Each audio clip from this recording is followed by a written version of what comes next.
I'll be honest about the fact that I went through a divorce and it resulted in me being in the press a lot. So it was a well-publicized divorce. Very publicized. And that left me feeling very alone. I withdrew from society. Wow. I was really ashamed of my situation. You're I felt ashamed not just for myself. Self-esteem was affected, but also legacy is very important to me. I was ashamed of what I had done to my family name, or what I felt I had done. And as a result, I literally went into hiding. Wow. But what does hiding mean? I didn't want to interact with anyone. I wanted to stay in my own space, stay at home. Did you go to work? You stopped going to work? I found it very difficult to work. Wow. It was very hard. You began to lose focus. Not just lose focus, lose motivation. Wow. Lose the incentive to even get up in the morning. Wow. What am I getting up for? Everyone already feels a certain way about me, and so on. Started to lose work. As a result of it, that's when it really started to get to me. As a man, your work is your identity. And I started to lose opportunities. I started to lose business deals. So it became a real problem for me. Wow. That's where I made a decision.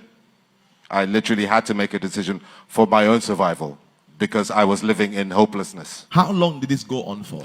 Weeks. It went on for weeks. Yeah. I was out of the loop for a whole year. I checked out of life for a year. My God. To regroup and realize that I was in a very dark space. I was in a hole, but I needed to get out of it. You see, that's what I'm saying. This might be the most powerful message. You will wonder, how come I'm not fighting in business? And the reason why is that your soul is defeated and crushed and your passion is gone. You will think you don't like ministry again. You love ministry, but you've been crushed. And so you are not motivated to do something. What was your lowest time when you were depressed? Did you cry? Did you cry? Oh, wow. I was on the floor. Could you sleep sometimes? No. Sleep. What sleep? I didn't even know what that was. I had insomnia. I was paranoid as well. So the few chances that I did get to go out, I had created a scenario in my own mind that everybody knows, everybody's talking about me, people are looking at me, and that would just send me back straight into my own home.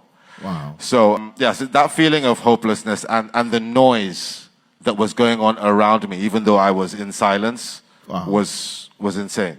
Wow. How did you come out of this? That's where it gets interesting. Like I said, I made a choice. I decided that I didn't want to stay in this space. I did research. That's what I did. You did research? I researched so you never how blamed to deal yourself, with this. You never blamed your partner? No, what I did was, the top of the list of the research that I did was accountability. I took the blame on myself. So you blamed yourself? Yes, 100%. And that makes you feel worse and guilty, right? It made me feel worse at first, actually. Until you began to do something about it. Exactly. Thank you. And I began to take practical steps.